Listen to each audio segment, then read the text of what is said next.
Kam jirtu maatiiwwan qubee akaadaamii kan barsiisaa Magarsaa Birraati. Yeroo darbee formaal leetarii isinii qabannee dhufne jennee akkuma waadaa isinii galle har'a kunoo formaal leetarii qabannee isiniif dhufneerra. Kunis akkuma paartii lammaffaa keessatti waliin ilaalle waa'ee informaalii. Formaal leetariinis qabiyyee baay'ee barbaachisaadha. Qormaata irratti isa isin arguu dandeessanii waan ta'eef kana sirriitti yoo hordoftan waa'ee kana hubannoo irraa argattu. Kanaaf amma dhumaatti nu hordofaa. If you follow this lesson from the beginning to the end, you will get adequate information about a formal letter in relation to this features, meaning, types, and also we'll see some practical activities which were taken from entrance exam. So as the beginning, formal letter is a type of letter which is written for organization and also for formal situations. This can be written between organizations and organization, or organizations and individual. The other name for formal letter is what we call business letter. So formal letter kan jennu kun akka informal miti. Maqaa biraansaa also we call business letter. Namoonni baay'een business letter jedhu kaan immoo formal letter jedhu. So yeroo darbee informal letter gaafa laalla party 2 keessatti informal letter is written for a person we know very well jenne, but this one is written for organization, or written between organization and organization, or organization and individual. The difference is one. Then let us focus on features of formal letter. If you know the features, it is easy for you identify from other types of letter. So give attention to features. When you read or when you study or when you refer any materials, you have to focus on features of the letter, maybe informal or formal. You have to give attention to the features. So the first features of formal letter is having inside address. Informal letter hasn't inside address, whereas formal letter has inside address. I hope you know what inside address is. Inside address, also called receiver's address, or address is address. You can say here, address is address, double E here, or some people say receiver's address. That means the person to whom we are writing a letter. Inside address means the person to whom we are writing a letter. Where do we write inside address? We have to write top left margin. Gaafa leetarii barreessinu gara olirraan harka bitaatti barreessina jechuudha. Address lamatu jira, sender's address and receiver's address kan jennudha. Address inni gara mirgaarra jiru for both formal and informal, that what we call sender's address. But the address that we find on the left margin, that is always receiver's address. For some letters, maybe like semi-formal and informal, sometimes sender's address are written on top left margin. Sometimes receiver's address, I mean. But the common place for sender's address is always top right margin, and that of receiver's address is top left margin. But for semi-formal and informal letter, sender's address can be written top left margin kan akka informaaliin faa yookiin semi formal illee jechuudha. Top left marginitti barreessu tokko tokko senders address jechuudha. Garuu common placein bakki senders address itti argamuu qabu top right margin ta'uu qabu. Top right margin ta'u. Gaafa kana gaafa senders address if receivers address wal faana dhufan always we have to write receivers address below the sender's address. Gaafa gam tokko finnu jechuudha. Gama left right gaafa finnu fakkeenyaaf semi formal keessatti gaafa gamana finnu address lama waan jiruuf we have to write receivers address below the sender's address. Semi formal faa keessatti jechaan jira. Anyhow informal letter hasn't receiver's address. So always what we have to know, we write receiver's address top left margin.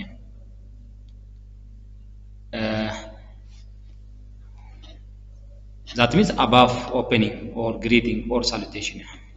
Opening, greeting, salutation. But here opening should be, sometimes it's considered as opening paragraph, but some people say opening is the place of instead of greeting, or salutation instead of greeting. Almost all of them are the same: opening, greeting, and the salutation.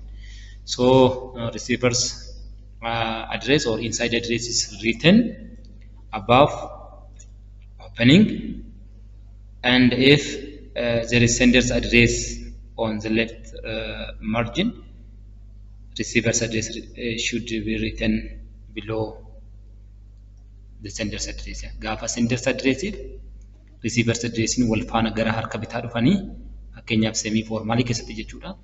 Yeroo hundumaa kan irra keessatti barreeffamu sender's address dha.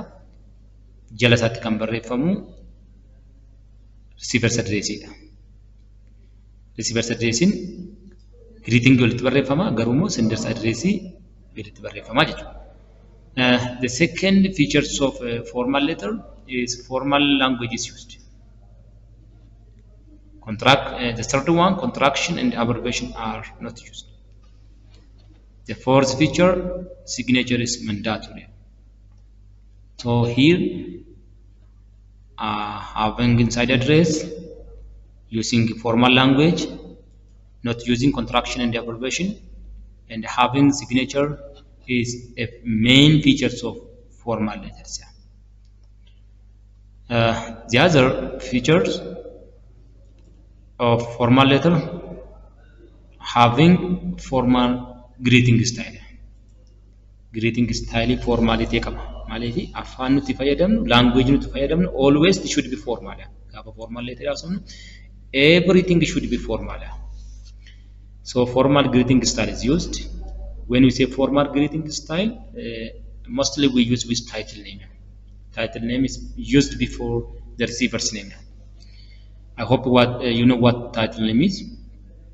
We seriously discussed on this in part 2 of when we discussed on informal letter. Anyhow, title name is related to formal letter, not informal letter. Title name maqaa dhaabnaan kan nuti fayyadamnu yeroo hundumayyuu formal letter keessatti jechuudha. So title name, a word or name that describes a person's job in a company or organization, used in a formal letter, not in informal letter. Here are the common types of title name: Mr., Mrs., Miss, Sir, Madam, Gentleman, Ladies and gentlemen. These are the commonly title names that we use in formal letter. You find these title names only in a formal letter, not in informal letter. Mind you, okay, use this title names with formal letter only. Whenever you see such types of title names, you have to consider as the letter is about formal letter. Gaafa kana agartu yeroo hundumaa xalayaan sun yookiin leeteriin sun waa'ee formal letteridha jettee consider gochuu qabda. Do you know these title names for whom they used? Amma title naming kun eenyuuf akka fayyadaman ni beektu?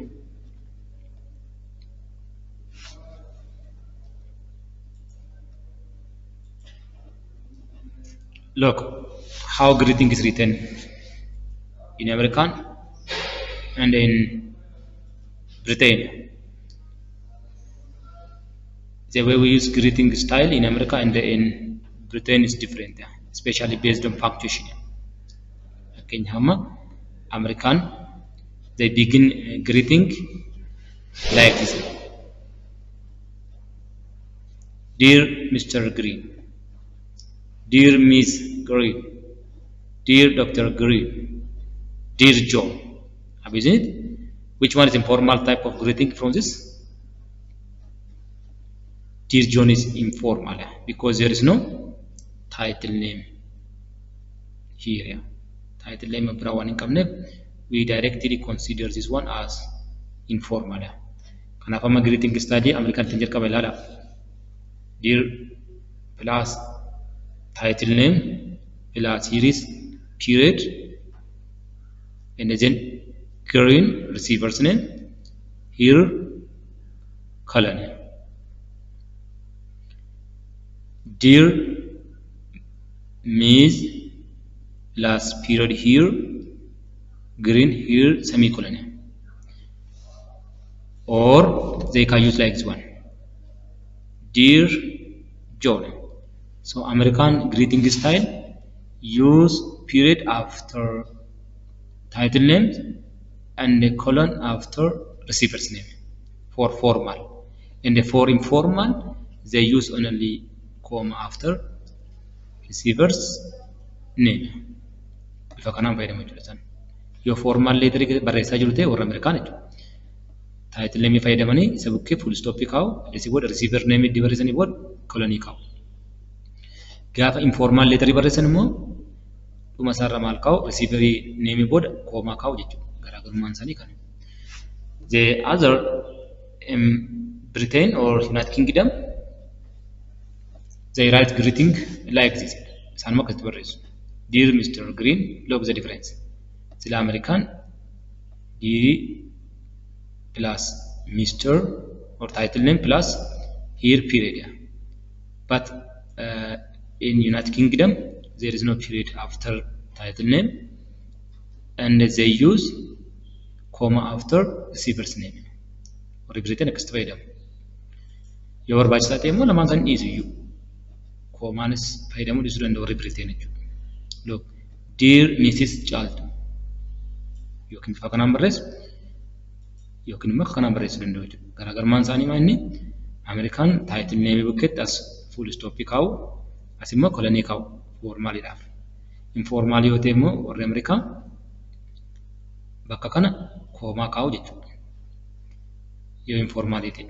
Or Britain mo before a number rest to punctuation mark if I demus don't do, Faidamus don't do. You find them punctuation mark is and Faidamon. Umarratti receiver's name boda comma cow. So this is a greeting style that Britain people use. Then look at the title names. Mr. for male, Mrs. for male female, Miss for unmarried female, Miss as Z sound. It's why I pronounce it as Z sound. Miss for female whose status unknown. The other Sir or Sir for militaries. Especially this one British English. We use when we use British English this style of title name. Madam also British. Used for women is one. For women, Sir or Madam, also in British English. And when we do not know the gender of the person to whom you are writing a letter. Namatti barreessaa jiru sana gender isaa yoo beeknu ta'e, we can begin with like sir or madam. Gentleman is American English. This is one gentleman for male, ladies for female. American English. Ladies and the gentleman. When the gender is unknown. Here for Britain, we say sir or madam when gender is unknown. But for American, we say ladies and the gentlemen where gender is unknown.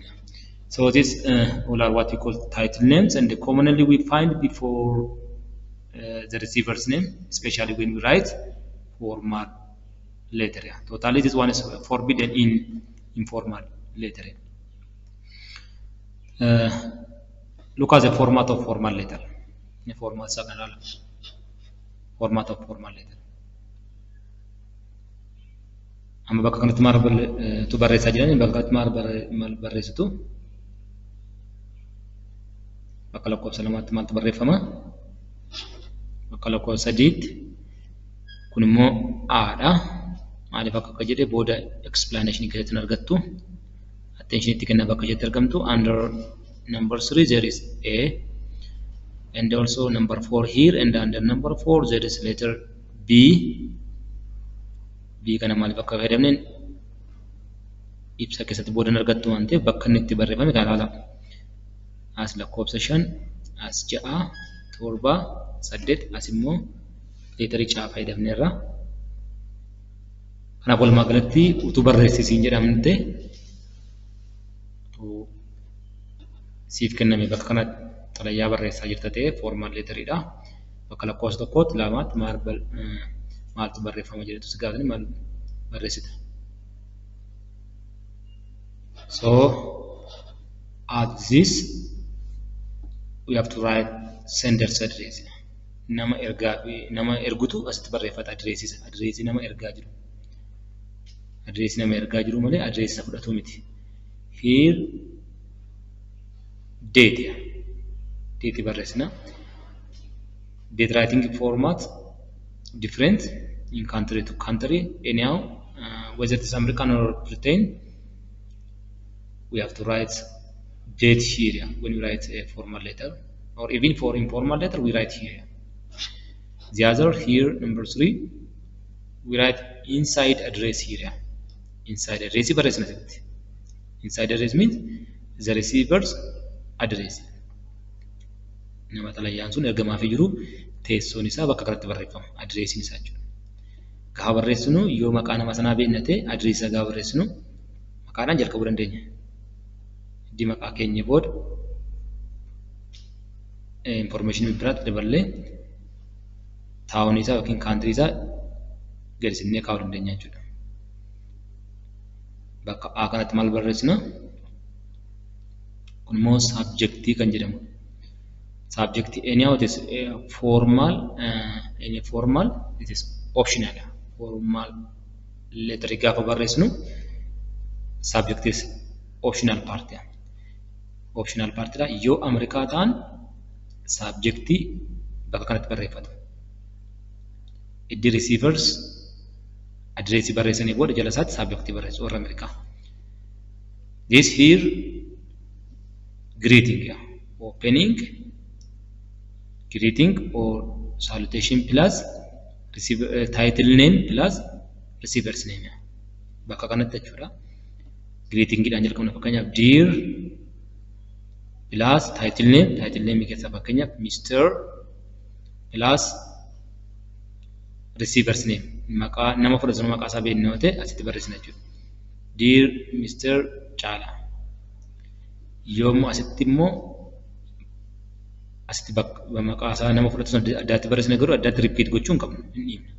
Fakkeenyaaf asitti Caalaa Tola jettee addaatti barreessina nama receiverii sana as dhuftee garuu dear Mr. jettee dhiisuu dandeessa. Maaliif no need of repeating since the receiver's name is mentioned here. Kanaaf akka itti barreessina jechuudha. Bakka baa kanatti maal jedhama?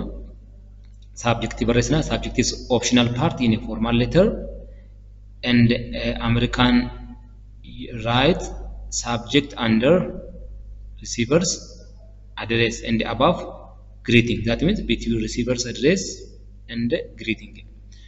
Whereas in Britain, subject is written between body of the paragraph and greeting.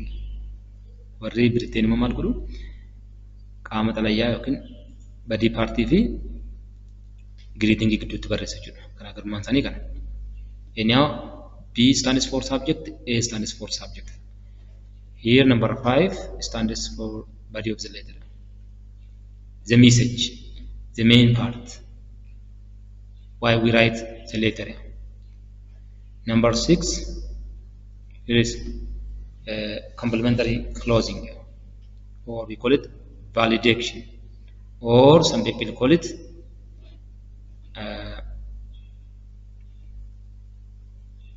validation, some people complementary, and also in short you can say closing. Number 7,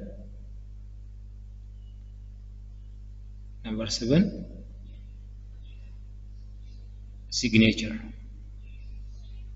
Number 8, writers or senders name. Then letter C here, professional title, like manager of or human resource manager, assistant professor. Title nama sana asitti barreeffata jechuudha. Fakkeenyaaf asitti maqaa nama barreessu, maqaa isaa mallattoo isaa akka kana asitti maqaa isaa barreeffata. Jala maqaatti immoo taayitilii isaa kaawwata jechuudha. Hojiin isaa maal akka ta'e. Manaajeroota manaajera. Profeesaroota profeesara. Editoroota editor jedheen inni asitti barreessu kun title of the job. So as number 6, complementary, closing, validation, or farewell. Number 7, signature. Number 8, senders or writer's name. This one, a title that we use for a job. So I hope you know this one, senders and senders address and the date. Commonly we call it heading. Sani waligala sani heading jenna. No need of punctuation as in India. Gafa punctuation lettery keessatti gaafa addressii barreessnu yookiin deetii barreessnu dhumarratti bakka kanatti jechuudha punctuation kaa'uun barbaachisu. Full stop isa ta'u, question mark isa ta'u, comma isa ta'u, no need. So the second, look how to write a date. Number 2 is date. How to write date. Date, month, year. Month, date, year. Year, month, date. So all of them are acceptable. Understanding for the based on the country, it might be different. All of them correct. Like this one, 25 June 2024 in British date writing style. This one, months, date, years, like this one, June 6 2024 American style. And the year, month, date, this one is also acceptable. International date writing format. So in short, what you have to know, we can write dates by selecting one of these styles. Different from the country to whom you are writing. Let me say, if you are writing to the person who is living in America, you have to start the date with months, date and the year. And if you want to write, let me say, embassy of Britain, you have to write date, month, year. Akkitti barreessuu qabda. Yoo fakkeenyaaf embassy Ameerikaa fa'aatti barreessite ta'e bifa kanaan, embassy Briteenitti barreessitaa jirtu ta'e bifa kanaan, deetii dursite jechuudha. Kan Ameerikaa immoo manzii dursine. Kanaafuu yeroo baay'ee nuti akka Itoophiyaatti kan nuti fayyadamnu British style follow goona waan ta'eef we use this one, date, month, year. To comparably filannoo keessatti kenname, we have to follow that of British. Even if both of them are correct form of date writing, we have to follow the British one. The number 3 on the format that we discussed on the format before. Number 3 stands for address or inside address. Inside address we can begin with receiver's name. If you know, you can take if not know, we begin with professional title like manager. The editor. You can then a subjective subject. What you have to know here: subject, postscript, and the notation are optional part of letter. Kunora optional letter keessatti barreessuu dandeessa, dhiisuu dandeessa. Subject, postscript, and notation. Subject in a letter. Subject means a letter part that helps the reader immediately know what your letter is. Hamma talayaa tokko gaafa barreessaa jiru subject inni jalqabasaa barreessineenna namni sun refrain gochuu danda'a. He might refrain himself not to read the letter from the beginning to the end. So it's not needed to write a subject when you write a letter. Gaafa letter barreessinu subject barreessuun optional jedha. Maaliif namni sun topic sana argateenna letter sana deeply dubbisuu danda'a. Because it helps the reader immediately knows what your letter is. Immediately knows. Akkuma jalqaba sana dubbisuu jalqabe message barreessuu barbaadatu hubata waan ta'eef it's optional part. It can be in bold or uppercase.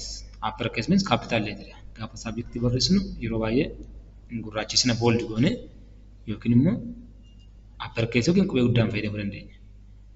Akkamitti fayyadamna? Look at subject dhimmisaa isa jennudha. Dhimmisaa resignation from Washington Academy. Resignation jechuun aangoo gadhiisuu jechuudha. Fakkeenyaaf aangoo gadhiisuu ilaallata jedhee namni tokko barreessuu barbaade subject irratti kana barreessinna namni takkamaan message barreessuudhaaf deemaa jiru hubateera jechuudha. Also like this one, re jedhee jalqabuu danda'a with reference to. Re stands for with reference to. Recommendation for Abdiisaa Caalaa. Fakkeenyaaf recommendation wayii nama barreessaa jirta jechuudha. Recommendation for Abdiisaa Caalaa. Was the subject yookiin dhimmisaa jechuudha. Recommendation for Abdiisaa Caalaa. Dhimmisaa recommendation nama kana barreessuudha.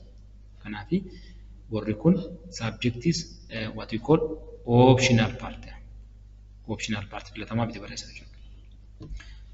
Position in British English, the subject line is usually placed between the salutation and the body. In American, the subject line placed between the receiver's address and the salutation. Kanaaf garaagarummaan isaanii bakka jechuudha. Bakka nuti barreessinu Ameerikaa fi Britain keessatti. Notation is a system of marks, signs or characters that is used to represent information. Gaafa taliyaa tokko barreessinu fakkeenyaaf CC carbon copy kan barreessinu kun yeroo baay'ee gara jalaatti kan barreessinudha. Akka galagalchaatti isa jennu kan barreessinudha. Kanaaf anyhow this part what we call also optional part. Optional part. The other PS that means postscript. We call postscript PS. PS means a message added on at the end of a letter after a signature. Usually this one is only used in personal letter or informal letter. Kun fakkeenyaaf ergaa tokko itti barreessinee raawwannee booda ergaan barbaachisaan tokko yoo keessa hafte xalayaa sanarra deebinee yookiin leetirii sanarra distort goonee barreessuurra PS jennee jala isheetti iddii mallattoo mallatteessinee booda jechuudha. Iddii xumurree mallattoo mallatteessinee booda jala isheetti PS jennee erga hafte sana yookiin message nu jala hafte sana barreessinaa jechuudha. That's what we call postscript. The fourth salutation or greeting formatting keenya irratti hundoofnee haasa'aa jirra. Formaatichi bakka lakkoofsa afuritti kan barreeffamu salutation or greeting jenna. Greeting styling fakkeenyaaf formaatiin isaa dear sir or madam kun irra British tokko jedha jennee walii galleerra sila. Sir or madam British dha. Dear sir or madam kun amma nama barreessaa jiru sana maqaa isaa hin beeknu yoo ta'e yookiin maqaa ishee hin beeknu yoo ta'e sir or madam. When we do not know receiver's name kajenne kaa'uu dandeenya. Dear sir or madam. Dear Mr. Chala kun immoo gaafa beeknu warri British akkasitti fayyadamu. Dear Mr. Chala when we know receiver's name. Ladies and gentlemen America keessatti immoo in the place of dear sir or madam they use ladies and gentlemen. When we do not know receiver's name kunis gaafa nuti nama xalayaa sanatti barreessaa jirru yookiin ergaa sanatti ergaa jirru maqaa isaan beeknu yoo ta'e in short we say ladies and gentlemen. Then what you have to know we can use comma or colon and even none. In Britain fakkeenyaaf hin fayyadamanii colonies commas fayyadamuu dhiisuu dandeenya jenna after greeting yookiin yoo Ameerikaa ta'e Ameerikaawwiin comma kan isaan fayyadaman yoo informaalityidha. Formaliidhaaf garuu colony fayyadamu irratti they use colon. If you are unsure of the receiver's gender fakkeenya genderii nama sanaa ammayyuu beektu yoo ta'e simply type the whole name. Dear Chris Smith nama kana you do not know whether he is male or female. Namni sun male female ta'uu isaan beektu yoo ta'e if you couldn't identify based on his name given, if you can't guess the gender of that person, you have to write the full name of that person. The other, if you cannot find out a contact name for your letter, but the job title of the receiver is known, use generic salutation. Generic salutation kan jennu immoo nama tokko maqaa isaa hin beeknu garuu professionii isaa gaheen hojii isaatii maal akka ta'e hin beeknu yoo ta'e dear hiring manager jennee barreessuu ni fakkeenyaaf warra akkasii kun maal jedhamu generic salutation jenna. Bifuma greeting giiti kunis haala ittiin nagaa gaafannudha generic salutation jedhama. Dear recruiting manager, dear human resource professional. Kanaaf human resource professional job title jedhama malee maqaa namaa miti. Hiring manager job title. Kanaaf yoo maqaa nama sanaa hin beeknu ta'e garuu taayitilii hojii isaatii beekna ta'e bifa kanaan barreessuu dandeenya. Garuu wanti nuti irraa of eeggachuu qabnu immoo don't use title name before generic salutation. Example is one is wrong. Dear Mr. Hiring Manager. No need of title name here. Kun barbaachisu sitti. Gaafa generic salutation fayyadamnu no need of title name. Title name fayyadamuun irra jiru. The other number 5 based on the format. Based on the format that I showed you before. At number 5 we write body. When you write a body is a message, the message part. Ergaan sun itti barreeffamudha. Focus on the purpose of the letter. Kaayyoon xalayaa kana barreessaa jiru main purpose isaa we write in the body. Is the main part of the letter. Main part of the letter we can't miss. We can't miss. Then when we write body of the letter, you have to avoid verbosity. That means verbosity when we say use only clear language, precise and well organized. That's what we call verbosity. Use clear language. Avoid slang, contraction, abbreviation and colloquial language.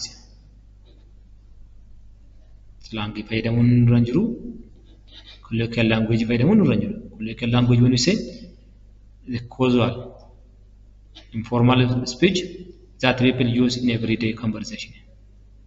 Fakkeenyaaf amma what do you want to do? Akka jechuun what do you want to do? Mala kanaan what do you want to do? What do you want to do? This one is what do you want to do? Kanaaf amma gaafa formaalii barreessinu warra akkasii kana fayyadamuu hin dandeenya. I'm going to tell you something. I'm going to tell you something jechuun I'm going to tell you something. Warra akkasii kun formaalii keessatti fayyadamu. Such types are what we call colloquial. We call them colloquial. Number 6, based on the format, sign off or validation or complementary closing or farewell. Akka danuu qaba. Sign off jenna, validation jenna, complementary closing, and also farewell. Look, at this place, we use such types of expressions. I look forward to hearing from you. Look how it's written. It can be written. I look forward to ing hearing from you. I look forward hearing from you. I appreciate your timely response. I hope to hear from you soon. Closing it.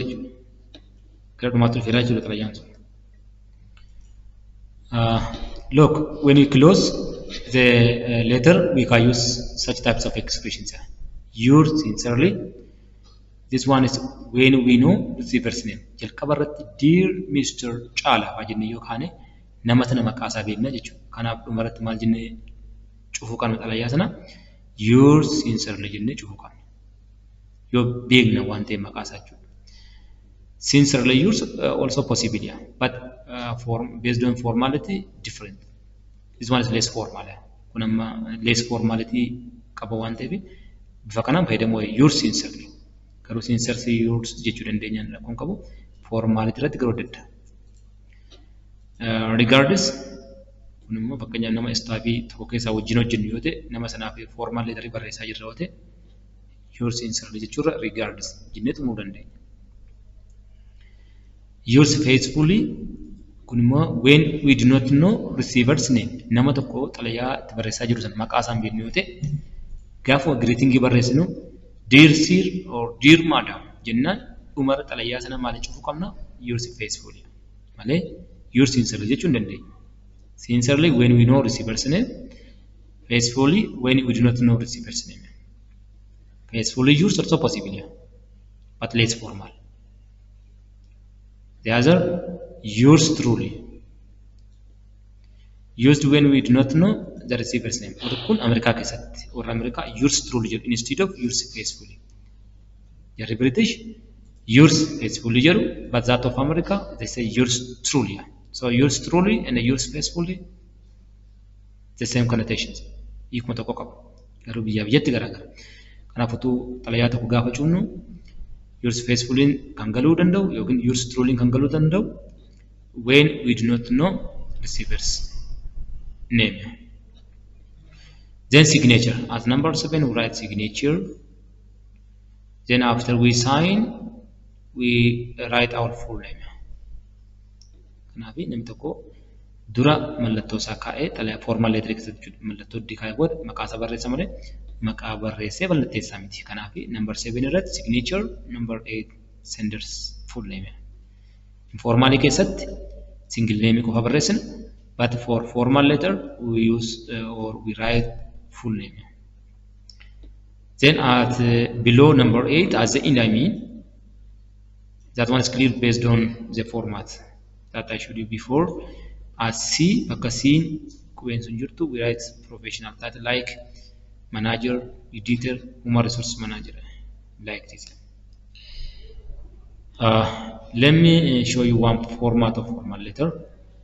Look, lala, one tama lakkoofsaan keenya amma bifa kanaan yoo keenya kan kun lamaan maal jedhama. This one is sender's address. Sender's address. This one is date. Here this one is address or receiver's address. Kanama maqaa nama kana waan hin beekne utuu maqaa isaa beekne asirraa kaa'uu dandeenya.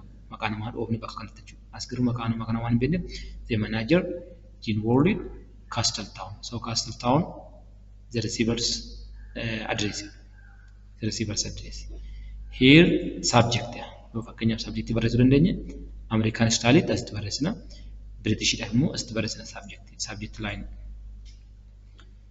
Dear Sir or Dear Madam Dear Sir or Madam maal agarsiifti namni kun British irraa barreessaa jiru agarsiisa jechuudha British formal letter gaa barreessan koma fayyadamu yookiin immoo fayyadaman garuu koma fayyadamnaan warra Ameerikaa informal letter dha ta'uu agarsiisa jechuudha format waan akkasitti ilaalle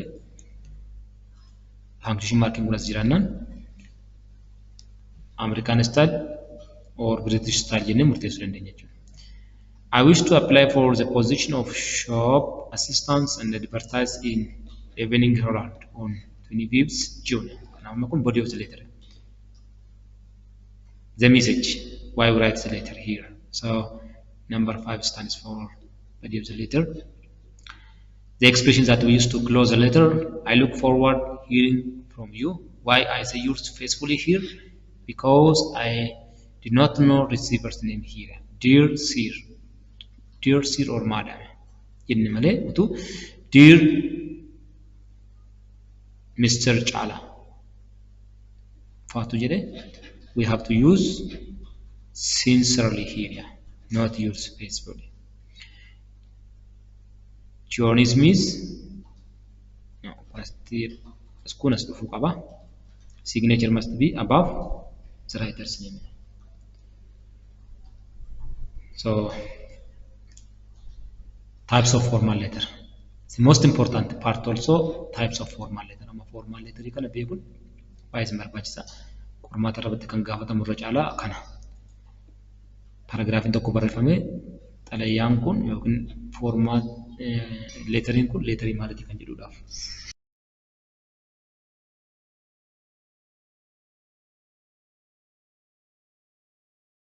So let us see one by one types of formal letter. The first application letter written to apply for a job vacancy. Example, I can start by saying I plan to apply for vacancy kan barreeffamu that what we call application letter. The second one complaint letter. This one is written when we are unsatisfied about certain services. Amma service nu ta'aa jiru tokkotti yoo xalayaa sana irratti yoo service nu kennamaa jiru irratti komee qabna yoo ta'e we write complaint letter. So complaint letter is a letter that is written to individual or organization in response to a problem or complaint that has arisen. Rakkoo fi dhiyeeffachuu jiru xalayaa komisa jennuudha. Apology letter written when someone has made a mistake. Fakkeenyaaf dogoggora tokko yoo uumte dogoggora uumte sana immoo dhiifama gaafachuu yoo barbaadde xalayaan ati bifa akkasiin barreessitu that is what we call apology letter. Kanaaf amma xalayaan tokko gaafa barreeffamu waa'ee vaakaansii agarsiisan iddoo duwwaa bakka hojii tokko irratti dorgomuudhaaf bahee jira taanaan application letter jetta. Waan komii waan ta'e haasaa taanaan immoo complaint letter. Waan tokko mistake uumameef immoo dhiifama gaafachaa jira taanaan xalayaa sana gaafa barreessitu paragraafiin tokko sii kenname gaafa dubbiftu paragraafii sana miisajjiinsaa waa'ee asking apology or saying excuse for somebody or a mistake made that is under apology letter. The other condolence letter mostly written to express our sympathy. That means a sad feeling. If one of our friends' parents passed away, we write condolence letter for that parent. Xalayaa jajjabina barreessinu nama fakkeenya namni tokko yoo du'e yookiin boqote gosa xalayaa sun nama hafee nama jiru sana maatii sanaaf jajjabaadhu jedhanii xalayaan barreeffamu yookiin miisajjii fakkeenyaaf pirezidaantii biyya tokko pirezidaantii biyya biraa yoo du'e xalayaan erguuf sun that what condolence letter. The other recommendation letter written for a specific purpose based on their characteristics and the qualification. Kunimmoo fakkeenyaaf nama tokko amalli isaa maal akka ta'e qualification maalii akka qabu barreessuun recommendation letter jedhama. Fakkeenyaaf nama barsiisaa kee tokko yoo recommendation letter naa barreessi jette namni barsiisaan sun amala kee subjectii si barsiisu sanarratti qualification kee ga'umsa kee maal akka fakkaatu si barreessa jechuudha. Kanaaf xalayaan akkasii what you call recommendation letter. The sixth type of formal letter, order letter. This one is the type of letter is mostly written between buyers and sellers. Kun amma daldalaa keessatti yeroo baay'ee kan fayyadaman warri waa walitti gurguranii fi waa walirraa bitan waa amma kana naaf ergii jedhanii waan bifa xalayaatiin irratti guguutanii ergatan foormaatii waraqaa irratti that we call order letter. A letter which is used to deal with the purchase and the sale of a product and provides product specification. Maal akka barbaadu meeqa akka barbaadu yeroo barreessee gara nama warraa bitaa irratti ergu that we call order letter. Number 7 resignation letter. Written to resign from a position. Fakkeenyaaf immoo kun immoo namni biyya bulchu tokko fakkeenyaaf amma yoo bakka sanarraa ka'uu barbaade xalayaa barreeffata. Xalayaan barreessuun what we call resignation letter. Xalayaa hojiirraa ka'uu agarsiisu resignation letter. Kanaaf amma gaafa namni tokko paragraafii tokko barreessee waa'ee hojiirraa ka'uu kana booda bakka kanatti hojjedhu jedhee barreessee jira taanaan you have to directly classify that letter under resignation letter. Thank you letter is as obvious in order to gratitude someone for doing something best for you. Waan gaarii tokko siif hojjete yookaan oolmaa si wala tokkoof gosa xalayaa barreeffamudha. That's what they call thank you letter. The last inquiry letter means used to collect information about courses, job offers, prices, orders, and the working agreements. Information to cover badudha. That type of letter that written to gather information on certain things. Waamate tokko irratti information barbaaduudhaaf yookiin qorannoos ta'uu danda'a information barbaachaaf wanti nuyi barreessinu that type of letter what we call inquiry letter. The other promotion letter, this one is written to promote new branches, products. Kunama xalayaa promotion gosa lamatti hiikuu dandeenya. Fakkeenyaaf beeksisa waan tokko baankii tokko biraanchii tokko bakka biraatti banate yoo ta'e fakkeenyaaf amma promotion letter barreessuu danda'a. Awweer gochuudha advertise gochuu danda'a jechuudha. Yookiin immoo nama sadarkaa gadi irra jiru tokko position isaa yoo jijjiirre yoo guddifne promotion letter kennuu dandeenya namaaf. Written to express employees new higher position with your company. Company tokko keessatti hojjechaa jirtu sida position biraarra jirtu ta'e gara position biraatti yoo ol guddisan nama san xalayaa kana kennuuf jechuudha promotion letter kennuuf jechuudha. Invitation letter written to invite somebody to certain things, to maybe to visit something or to join a business or a meeting, whatever. Nama afeeru waa tokko irratti invitation letter. So invitation letter can be formal, informal. Thank you letter, formal, informal. Condolence letter may be also sometimes formal and informal, based on the language we use here. Example, you can invite one of your classmates to your birthday party. At that time, you write invitation letter. Mootummaan biyya bulchu tokko immoo akka biyya daawwatanii dhufanii yoo biyya biraatti barreesse immoo invitation letter barreessachuu dandeessa. Atis akka levelii gaditti hiriyaa keetti happy birthday irratti waamtu birthday irratti jechuudha. That's what you call invitation letter. The last appreciation letter written to appreciate somebody. May written by manager, director, or etc. Kun immoo nama tokko waan hojii hojjetu tokkoof appreciate gochuudhaaf xalayaa barreeffamudha. This is all about. Try to answer this question which were taken from the entrance exam. Gaaffiiwwan kun ibsa isiniif kenname irratti hundaa'anii wal qabatee gaaffiiwwan qormaata biyyoolessaa irraa fudhataman waan ta'eef deebisuu yaala.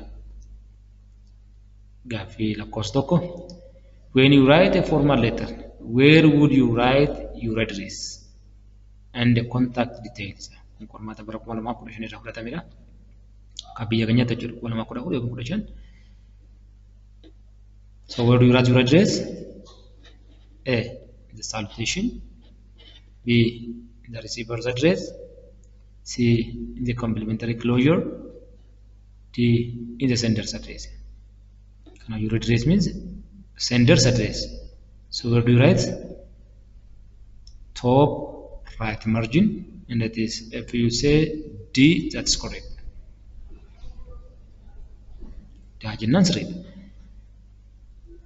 Number 2, where is the correct place to write the date in a formal letter?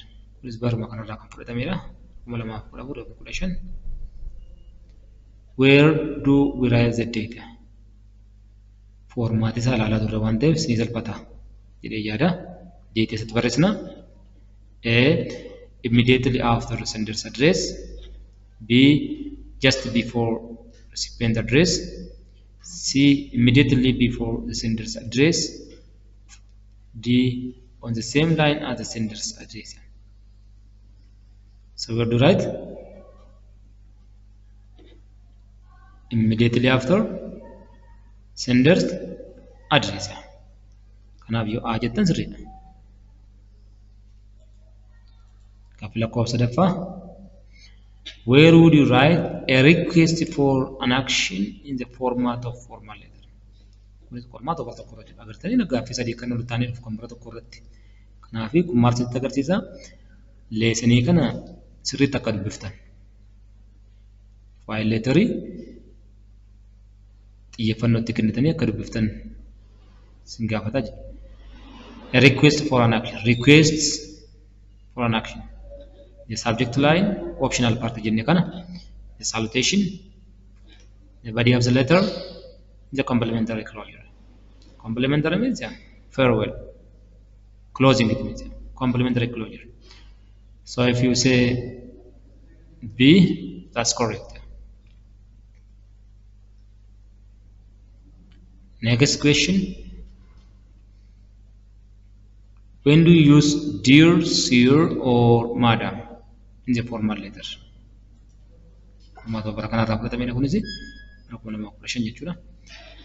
When do you use dear, sir, or madam? Yoom fayyadamna kana. Dear, sir, or madam. British keetti fayyadamna jenneerra. Yoom immoo fayyadamna. A, when the person we are writing to is the head of an organization.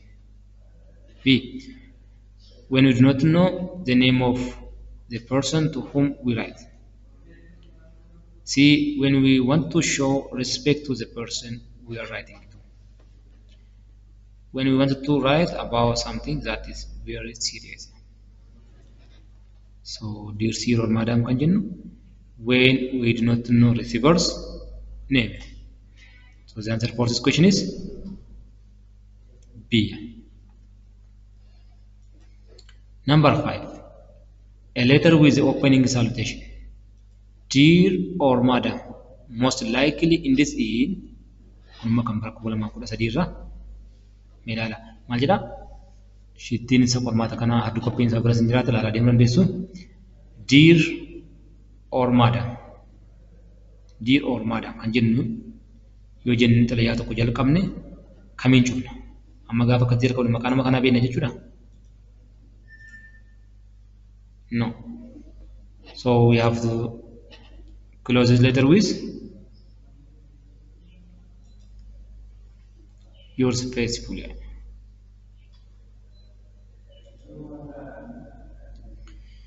Next, I am Wezero Almaz and I am writing this letter to inform you that my 5-year-old son Bellete will remain absent for a class the next 2 days because of sickness. This short extract is most likely a letter written to Kunama Madara Kamati Kun directly taken from Amharic Wezero, that is Mrs. Mrs. Kanama formal ta'uusaa barreessa. Absent for class jechuun namni kun waa'ee daree barnootaa isaa agarsiisa. So this types of letter is written to ask information, school principal, give an invitation, D football coach. So if you say B, it's correct.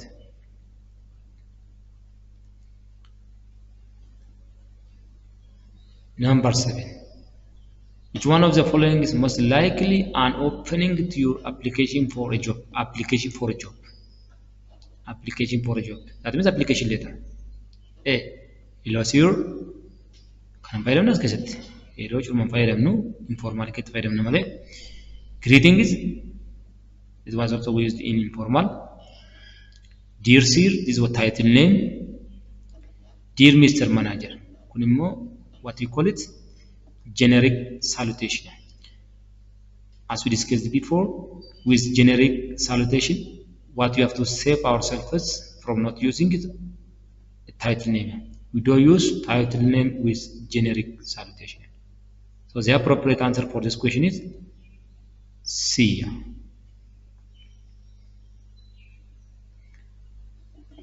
Number 8. I respectfully request you to consider making this priority for our organization. Is typical example of a line taken from social, B informal, C business, D friendly. Amma organization to individual has the same features of formal letter. So from this one, formal letter is only business. The other name for formal letter also business letter. Social letter, formal letter, friendly letter, the same with informal letter.